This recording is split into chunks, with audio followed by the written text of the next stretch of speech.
Assalamu alaikum, everyone. Welcome to episode 36 of the Middle Ground Podcast. All right, let's bring in our brother here. There he is. Get his smiling, shining face. Alhamdulillah, man. What's the story for today? Well, I don't know. We keep getting roped back into this political arena one way or another. You beat it down with some good, khutbah. You can't keep a good man down. You can't keep a good politician down. I was actually going to go. We still got some of that. We got like microwave popcorn in there. Okay. From like when we first opened 10 years ago. And I wanted to be like that meme, the Michael Jackson meme at the beginning of Thriller where he's like eating his popcorn. I'm like, I think this might be a good one, man. Yeah. So, I think part of the theme here for this podcast is the idea of, if we are going to get involved with voting and supporting a particular candidate, then maybe a vetting process might really be. We have an election or something coming up, right? Yeah, what's that? But yeah, so we're looking for leadership. I'll say it like this. And you had a good statement last Friday. And we'll just start it out like this. Oh, here we go. Yeah, we're asking our enemy for help, and they have no qualm to murder you in your sleep. But we're seeking their help to do something and rectify something for us, or many things. Yeah, they have no problem to kill you in your sleep. So what? They have no track record of benevolence. And yet these are the people that we are going to, despite they have actually clearly demonstrated the very opposite of benevolence, and those are the very same people that we're going to go to and hope that they will summon up compassion for us. I was like, it's astounding. Like, we're going to go to those same people. Now, as I said too, we like to say, oh man, AIPAC bought Congress. I'm like, yeah, they did, but how come we never made a counteroffer? If they just want money, and our community, alhamdulillah, mashallah, has been blessed with great financial resources. I mean, if that's the way that it works, أَحَلَّ اللَّهُ تِجَارَةً وَحَرَّمَ الرِّبَا. Allah has permitted trade and has prohibited usury. So if the Congress was for sale, why did we make an offer?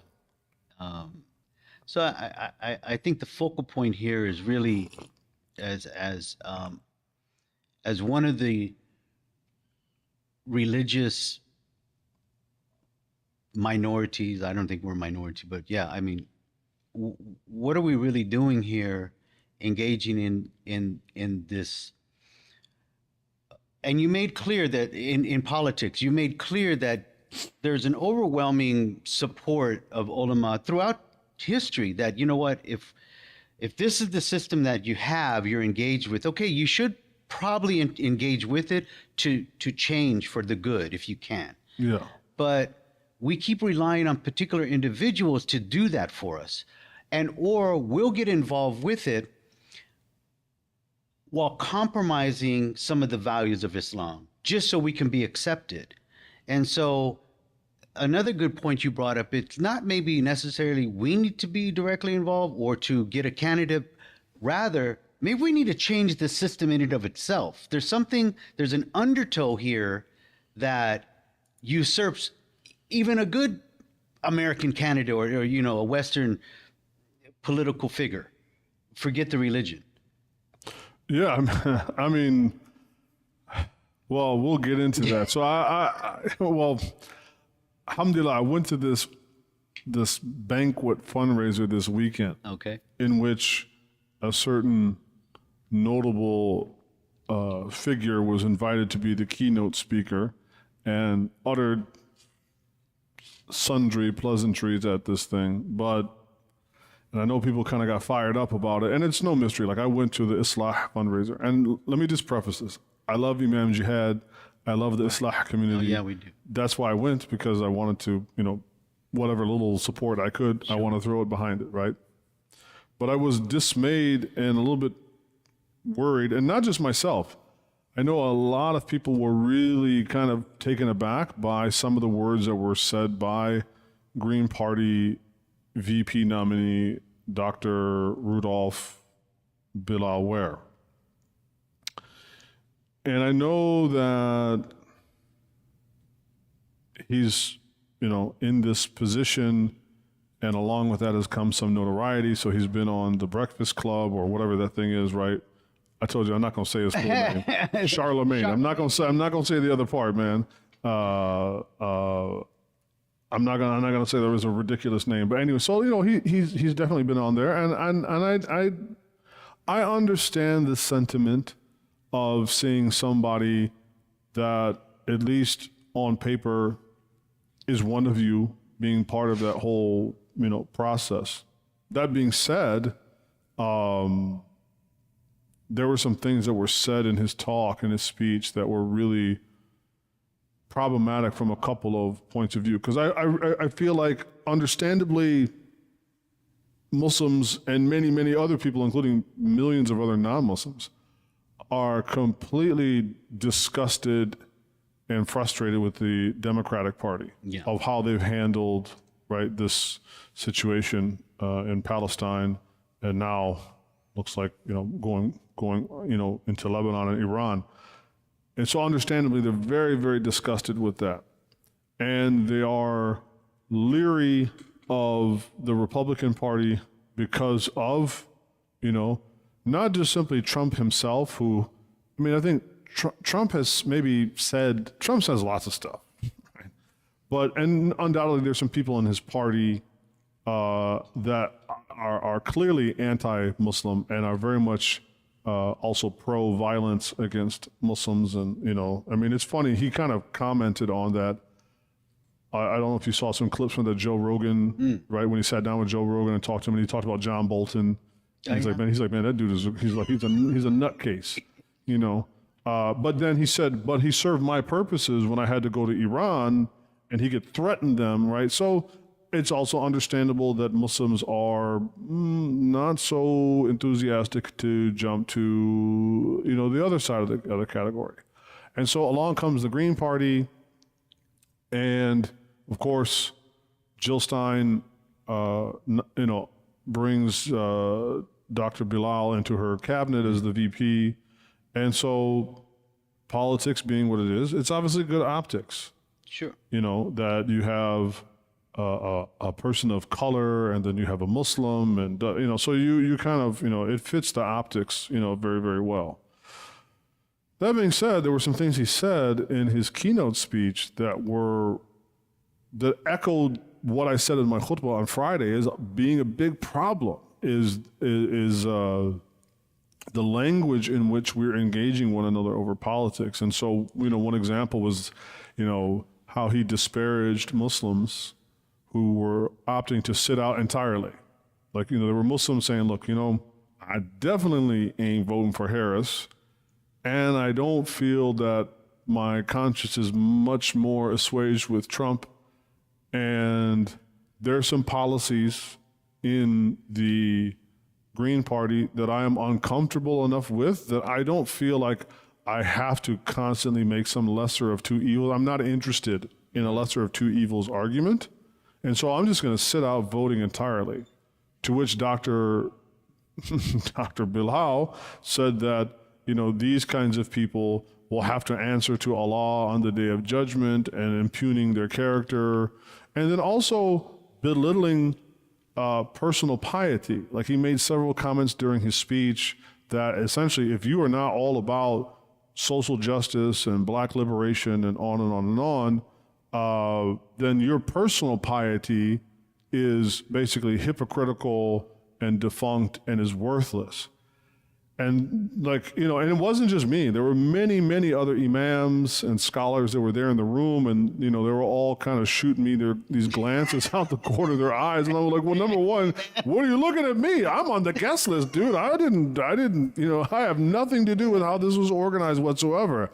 However, I told y'all, right? And how apropos, and I don't get a chance to use that word very often, like, you know, how ironic that I just got through talking about this, you know, 24 hours ago in a khutbah, that our language of disparaging one another as Muslims over temporary political realities,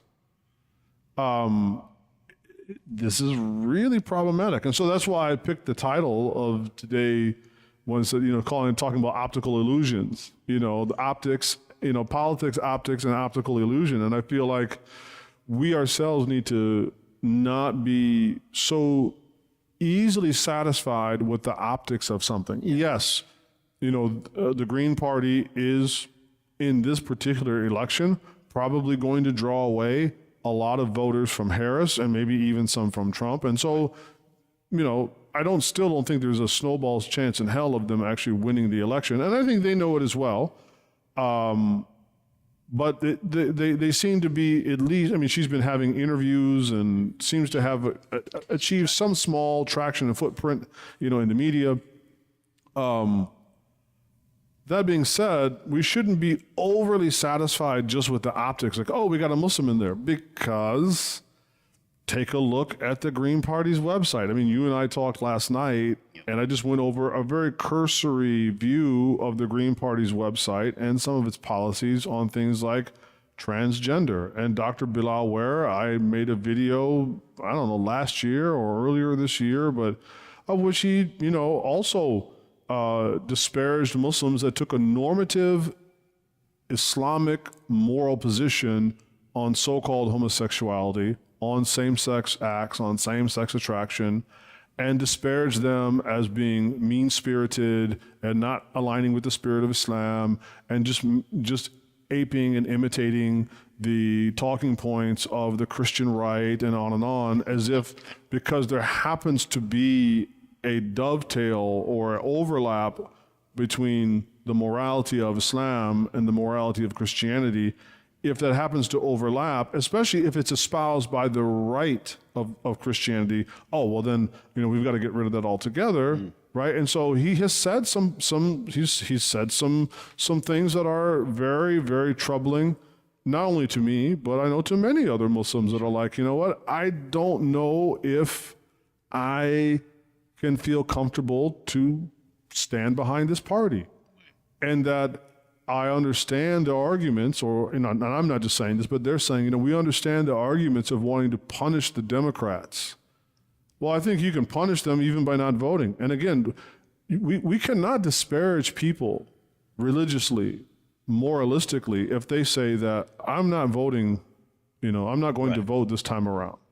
In this election, I'm just going to sit it out because I just don't feel like there's any good options. And I'm tired of always having to barter my morality away, you know, and so I'm just going to sit this one out. To disparage that person as not being a good or genuine Muslim. These are not things that you can hold Muslims to the fire on. Ironically, supporting transgenderism, supporting same-sex equality, same-sex this or that, these are things that are clearly much more, I mean, if there's anything I could hold your feet to the fire on, is like adhering to Islamic normative morality. And yet I'm being told I'm a bad Muslim if I just don't want to vote, even though there's no obligation in Islam to vote. Yeah, there's really none. And, you know, so that's why I stated, you know, we got wrapped up with the BLM, and emotions got, yeah, right. And a lot of his talk, and again, I don't want to make this about my personal rant against Dr. Bilal, but I'm just using it as a, you know, as an example, and because I mean they are the other party, right? So they are, we are talking about politics, and so I don't want to make it like a personal attack on him, but these are my issues. Is that the core tenets of Islam have been in their rhetoric refashioned to where, like in his talk, he talked about black liberation and Malcolm, and like a lot of it was just appeal to emotion. And I know my people in particular, right, black folks in particular, we have a undue tendency to indulge emotional thinking. And almost like a Pied Piper, you come in, you start talking a certain kind of way, and because some of us are only, we still got up to our ankles in the black church in terms of that thinking and that mentality, and it acts like a Pied Piper, and you come and say these things, and I could hear people in the audience hooping and hollering, but it's like, what is really being said? And as I said last night, okay, obviously the killing of human beings is a grave sin, right? It's a grave, grave sin. But so is homosexuality, right? Or more importantly, same-sex attraction and acts, because the Quran impugns both. It impugns, and so, as I was saying last night, my issue is that they will present the issue in Palestine as a non-negotiable religious tenet akin to there's no option to worship anything but Allah. And so they will present this as a non-negotiable. And I'm not belittling it. I think it's pretty important, but you also don't get to rewrite Islam according to your own agenda, right? And so they want to portray as if that is of a greater weight than, say, supporting transgenderism, homosexuality, and things that are like, again, there's no argument about the not only impermissibility of these things, but the abomination level that they are at, right? So like Allah says in the 7th chapter in Surah Al-A'raf, وَلُوطًا إِذْ قَالَ لِقَوْمِهِ, and when Lot said to his people, أَتَأْتُونَ الْفَاحِشَةَ, do you commit an abomination, right? مَا سَبَقُمْ بِهَا مِنْ أَحَدٍ مِنَ الْعَالَمِينَ, that was not done by anybody else before you. So it's like saying it's not just simply a sin, but it's a sin of such magnitude that nobody had ever done this before. Right? إِنَّكُمْ لَتَأْتُونَ الرِّجَالِ شَهْوَةً مِن دُونِ النِّسَاءِ. You come to men to do a thing, and also with the passion and the desire that you should be going to for women. So it impugns the act and the passion. Just take a cursory look at the Green Party's website. Yeah.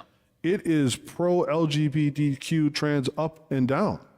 And so there are many Muslims that are saying like, look, we understand and we definitely want to do whatever we can to help our brothers and sisters in Palestine and Kashmir and China and, and by the way, now I know there was a rumor going around and I haven't completely researched it about Stein having some problematic issues on her stance with Syria and Assad, which seems perhaps that is more of like a rumor mill, but she is pro-China in some ways, and that's where a couple of interviewers were kind of like, hey, look, China is doing this to the Muslims in China, forcible relocation, forcible divorces, brainwashing, forcibly, causing them to renounce their Islam and such and such and such. And yet you seem to have turned largely a blind eye to this and want to seek a kind of normalization with China.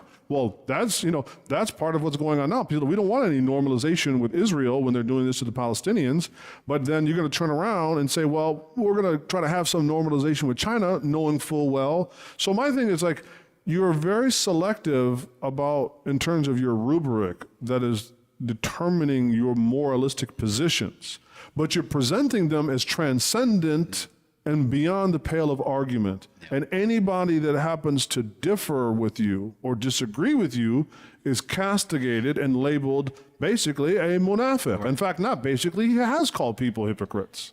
And this is crazy. Yeah. So like I was mentioning, you know, before we're emotionally aroused to pick a side, we should really do our due diligence. At the basic, just go to their website and see. And that's actually 10 key values that they had on the Green Party. Yes. That 10 key values, like Right. that's a heavy And not statement. every single one of them is bad, and not every single one of them is beyond Right. the ability to negotiate with them, but a couple of them are absolutely problematic. And to be honest, all 10 of them are like word salad.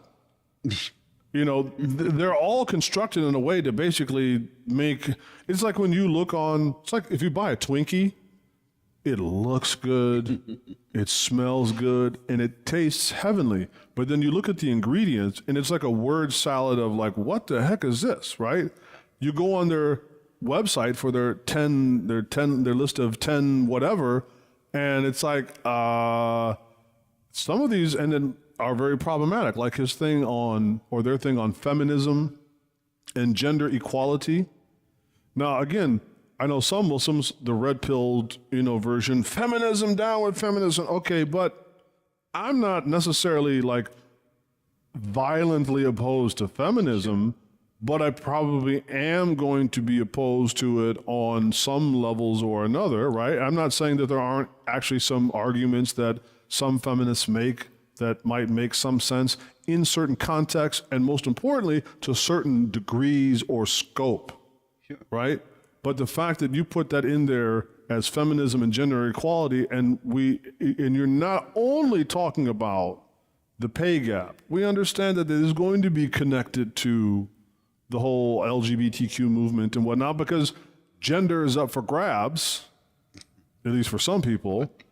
And so again, like I know a number of Muslims that feel intimidated to come out and say like, hey, I feel like I can't really speak my mind publicly and say, I just don't want to vote. I don't feel comfortable with Jill Stein. I don't feel comfortable with some of the things that Dr. Bilal Ware has said. And I'm confused because there are organizations, Islamic organizations, that have invited him in as he's like a murabbi, like an ustad, like a teacher, to talk about things, but then turns around and says things that seem to stand in stark contrast to normative Islamic moral positions. And now he's part of the apparatus now.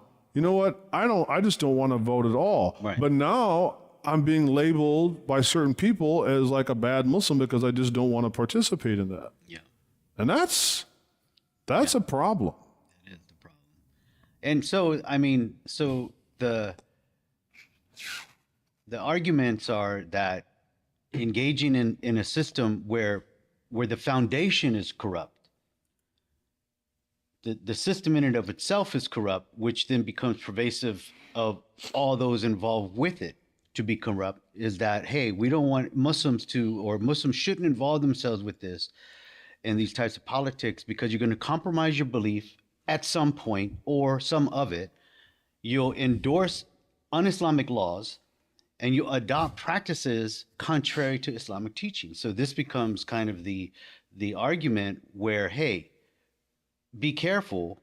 While, yeah, there's no khilafah, there's no Islamic strong system where everything's taken care of. You're living in a system that has its own politics. So, okay, you might be able to, but this isn't okay. So the argument for that is when the Muslims were in Abyssinia. Sure. Okay, so they had a just king of a religious stature, like really involved with his deen, right, of Christianity, and was just. There was justice pervasive throughout the society. So for them to engage and deal with them, and he was just shara'an, like he was just in terms of his sharia, like Yes. So he wasn't just in some sort of like ambiguous way or in a sort of pop psychology or some sort of like common law. No. He was a just king, which means he was going to rule according to what we would term like, Sharia. Yeah. And I mean, just imagine if they were to win, then they're going to rule according to that which stands in complete stark contrast to that. And now I'm going to be party to bringing that to power and doing things that are absolutely in contrast to it. So that's what I'm saying. I just, and I don't want anybody to confuse what I'm saying here. I'm not telling you to do anything. I'm not saying you shouldn't vote for the Green Party. I'm not saying you should or should not vote for Harris or, well, I guess I can't say that because I did sign that document. You should abandon Harris, right? But what I'm saying is I'm not overly invested. I have my own opinions, but I'm not overly invested in telling people you should do X, Y, and Z politically because who in the heck am I? I'm an imam and politics is, right? But I am concerned about the rhetoric that is building amongst us where we begin to hold each other's feet to the fire over dunyawi things, but are very lax when it comes to holding them to things that are shara'an and things related to revelation. Right. So you take, for instance, the verse in the second chapter in Surah Al-Baqarah in the 208th verse. Allah says, Ya ayyuha alladhina amanu. He addresses the believers. O you who believe, idkhulu fi salmi kafatan. Enter into Islam entirely. وَلَا تَتَّبِعُوا خُطُوَاتِ الشَّيْطَانِ إِنَّهُ لَكُمْ عَدُوٌّ مُبِينٌ. And don't follow in the footsteps of Shaitan because he's your clear enemy. To this, right, and let me bring this up so you guys can see the verse here, right? So we're talking about the verse here in Surah Al-Baqarah. And so in the commentary on this verse, so you go to Sam'ani's tafsir, and he's going to quote Al-Azhari, who's another scholar, right? So he says, as in terms of the command of Allah, idkhulu fi salmi kafatan, he says, I idkhulu jami'an fil Islam. I mean, like enter into Islam entirely. And he says, وقال al-Azhari, enter into Islam, as-salmi, he said it's a sulh. Enter into it all entirely. In terms of like, it could mean peace, it could mean reconciliation, but then the second part here, particularly the last part, is what he says, وقال al-Azhari أيضا, he says, معناه ادخلوا في الإسلام وشرائعه كافة. Enter into Islam in terms of its sharia, in terms of its laws entirely. And so I feel like maybe I can make myself more clear. I feel the reason why Islah is inviting Dr. Bilal Ware to come and speak to them is partly due to his popularity. He's now he's a major part of the political process in this election. And he's a Muslim. So he's coming to invoke both of those, popularity and Muslimness. And so that's what's being used to garner our attention. And yet he is part of a political party that stands in stark opposition to revelation. Yeah. And so the meaning of idkhulu fi salmi kafatan, idkhulu fi shara'i al-Islam. Enter into all of the laws of Islam. And the laws of Islam cannot condone two men having two men fornicate, because there is no marriage between two men in Islam. So it's a double sin. It's the sin of fornication, and it's the sin of the fahisha of a man penetrating another man, right? And thirdly, the sin of a man having desire for another man, right? And this is part of what your platform stands for. Yeah. And so I don't feel like you are in any moral position to command obeisance from the Muslims. And so, yeah, I mean, we're all sitting at that table and people are looking at me and I'm looking at them like, hey man, don't look at me, dude. I just came here to throw my support behind Islah. Right. And so as we were saying yesterday, I think this is the problem that we have, so that now we not make it all about Dr. Bilal Ware or even the Green Party, is that our community increasingly, by the people that form and run these organizations, are increasingly chasing what I call the like and subscribe moment that we're in. They're chasing popularity. Sure. So you invite people to speak to the Muslims that has the veneer of authority. but yet they seem to be woefully deficient in normative Islamic knowledge and practice. And these are the people you're putting in front of the Muslims to galvanize them in their Islam, but the very thing that they're speaking on will actually take them out of Islam. Or at the very least, it will certainly put them on track to do and think and believe in things that Allah would punish them for. Yeah. I mean, that's real, right? And so I've seen that in ICNA, ISNA, any of the acronyms, CARE, inviting people that have these like really problematic stances, or even people that say don't necessarily have like an obvious like pro LGBTQ stance, but still people that don't have any demonstrable normative Islamic training in fields of religion, but because, you know, they have a really popular Twitter account, or they're really popular on TikTok, or, you know, they've been on CNN, and those are the people. And increasingly, the ulama and the imams that are trained, that also might have some training in these secular areas as well, are increasingly, you know, banished to the very periphery, and even to the point that if we dare to criticize any of this, you know, we'll basically be, you know, shadow banned by our own community.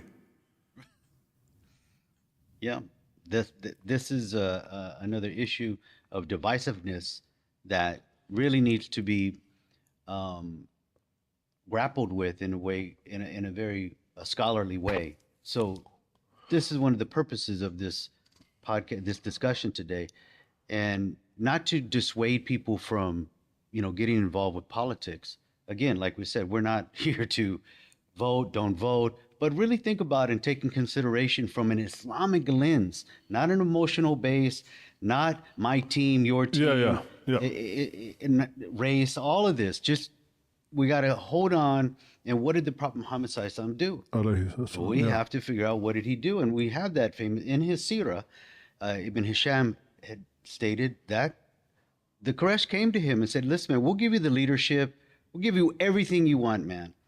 He said, and let me read it.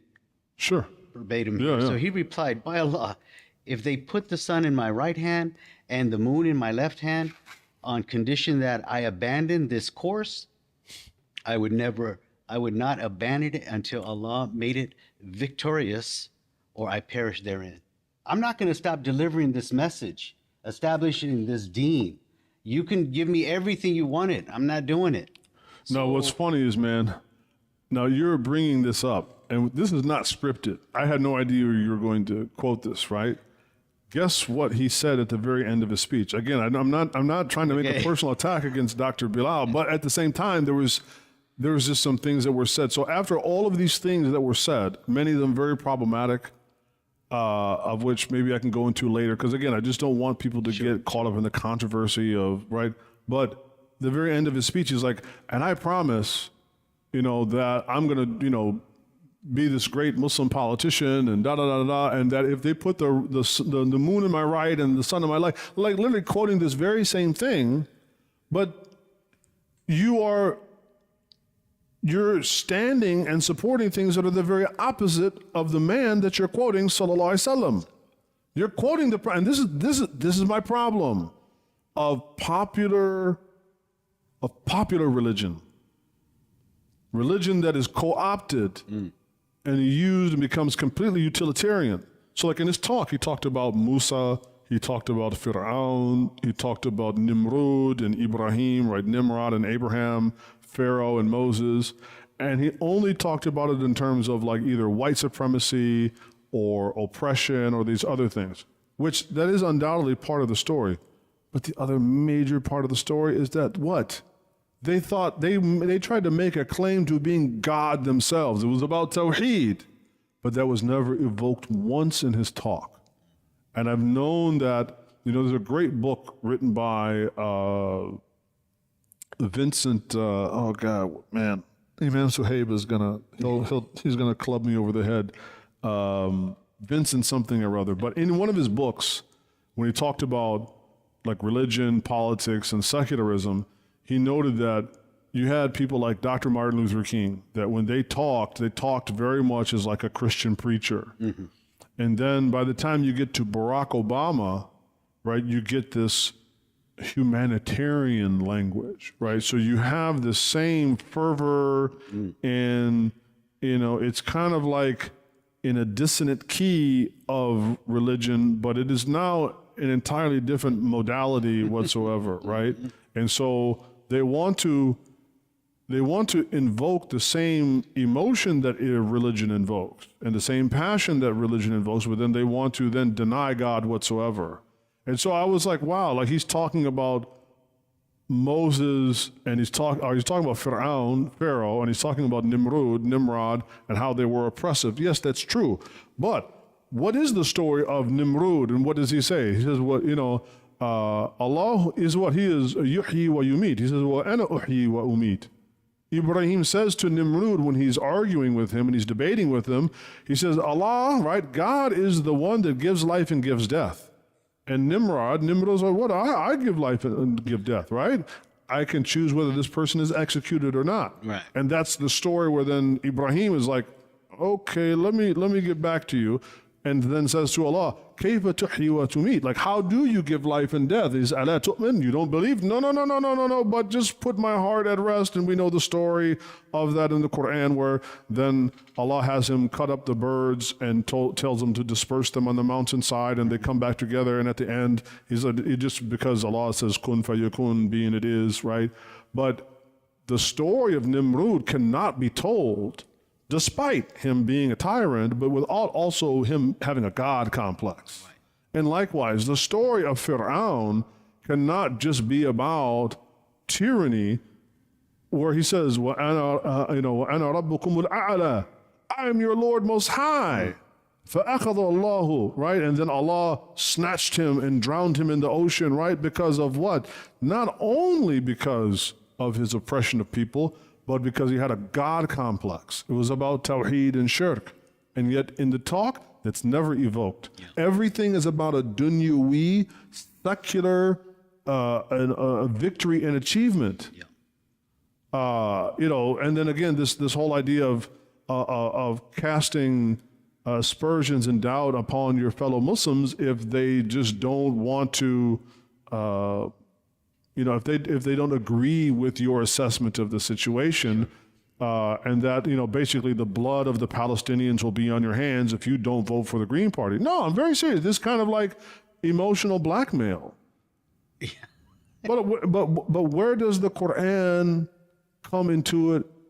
Idkhulu fi salmi kafatan, in its entirety, not just invoked piecemeal and cherry pick here and there to make your points, right? So like if you look at this other verse, and we just went over this weekend in Surah Al-An'am, right, in our tafsir class, and there's the verse where Allah says, وَإِن يَمْسَسْكَ اللَّهُ بِالدُّرِّ, and if Allah inflicts you with pain, with difficulty, with suffering, فَلَا كَاشِفَ لَهُ إِلَّا هُ, none can remove it except for Him, right?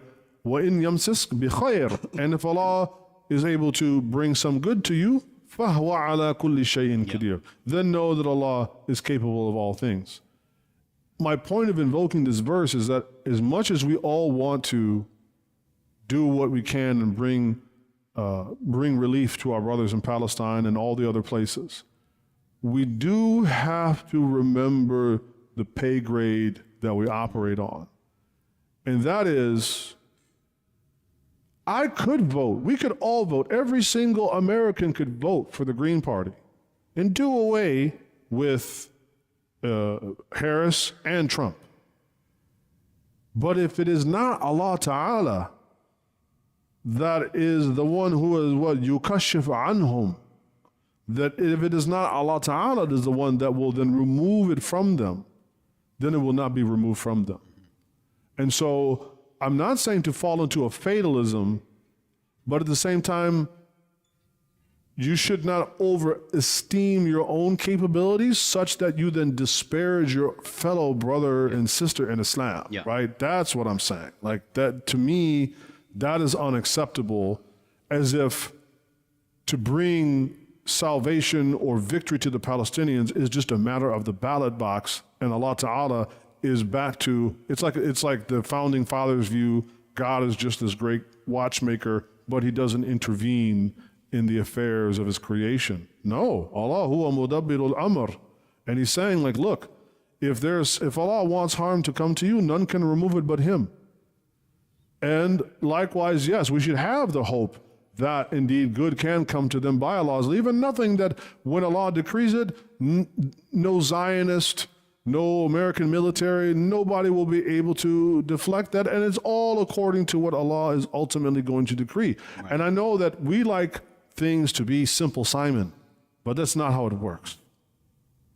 No. And so this is what I mean about having a more mature, balanced, and I'm not even saying that there isn't perhaps a way that I could maybe consider the Green Party, but under the current set of circumstances, and particularly under the current rhetoric, I cannot see myself being able to do so with confidence. Yeah. Well, the thing is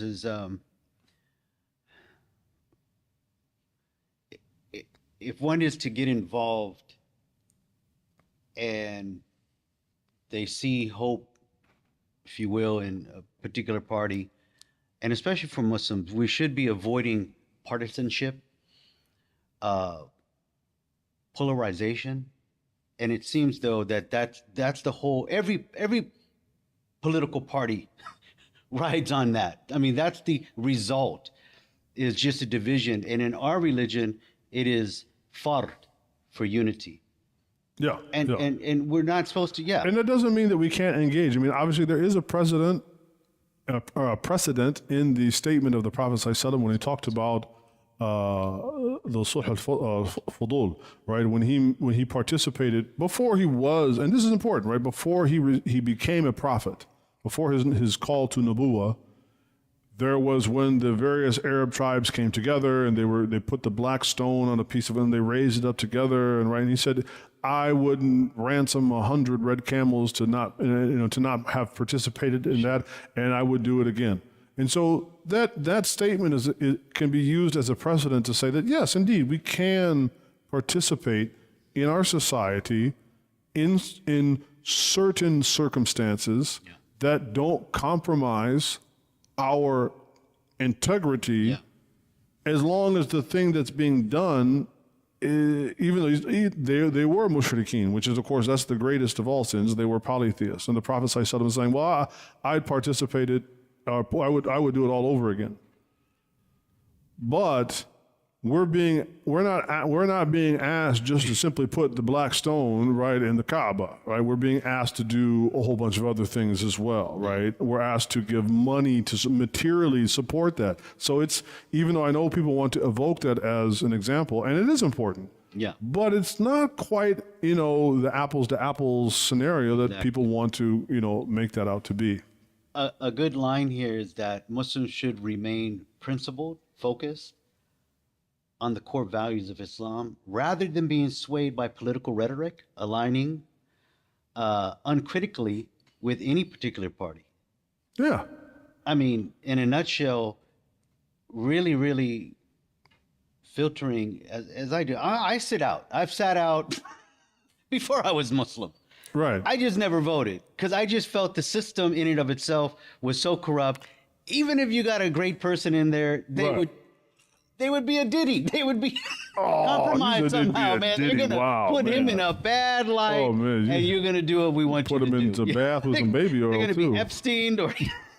I mean, you name it, man. I mean, we're seeing some weird stuff come out now. Calgon, take me away, baby. So I've always just felt like that. You might have the... And the point is that you have the prerogative to do that and not be castigated as some sort of fasiq, right. You're just about personal piety, and as if, well, what's wrong with personal piety? I mean, when he was making those remarks about personal piety, I'm like, what's wrong with personal piety and abstaining from the political process? I mean, what obligation can we conjure up? I'm not saying that people can't make very passionate and effective arguments for it. I'm not saying you can't do that. But at the end of the day, if I choose to disagree with you on that, you have no right to cast aspersions upon my character as a Muslim. Yeah. Yeah. And so just rejecting blind allegiance there's nothing wrong with that, right? I mean, there's got to be some critical thought behind, and I've made my critical analysis, and I just, your statement was dead on. It hit me. Well, I'm going to go to my enemy begging for help when they don't mind killing all of my brothers and sisters and me as well when they get the chance. Right. They just get, I'm sorry. Thank you, but no, thank you. Yeah. And then any of my good brothers who want to participate in this system, I'll try and help you out. But if you're going to align with their values, brother, sister, I mean, those values are so corrupt. Yes. I know you're feeling maybe, well, once I get in there, I'll be able to do something. Well, and everybody maybe. feels that way, right? They're like, welcome to the club. And nobody says you wouldn't be able to do some good. I mean, the Quran, in its prohibition of drinking and gambling, acknowledges there's some benefit in it, but the benefit outweighs the detriment. So even in there's a lesson for us that when it comes to a lesser of two evils argument, the Quran clearly advocates against a lesser of two evils, right? So, it's just this. Yeah. This is my problem of, again, perhaps we should have a moratorium on charismatic leadership and popular sentiment and allow people that have a deep, intimate knowledge of this book and of its messenger, sallallahu alaihi wasallam, and this deen, maybe we should give pause and let them, provide some insight, and perhaps we will come up with an alternative to the alternative, sitting it out. Okay, if you don't like the idea of sitting it out, well, then we need to put our heads together so that we come up with some other real viable alternative that doesn't equate to lesser of two evils, which is still evil. Of which I said, the Quran, when it revealed those verses about prohibiting alcohol and gambling, it says, there is some benefit. But by Allah saying, look, the detriments are not worth it. And so clearly a lesser of two evils is something that is anti-Quran. Yeah. I'm just saying, no, we need to get back up to tadabbur. This is why the Quran says, أَفَلَا يَتَدَبَّرُونَ الْقُرْآنَ. Won't they contemplate this Quran? Won't they contemplate this book? Yeah. So in that sit down, that talk, that discussion would be great to really map out, where do we want to go? We just want to keep having other non-Muslim leaders just lead us? Where's the bigger picture? Where's we have MPAC, but what's the impact of MPAC? And why hasn't it not been able to achieve the influence of APAC? Because at the end of the day, right? If all that these kuffar want is money, then just give it to them. Yeah.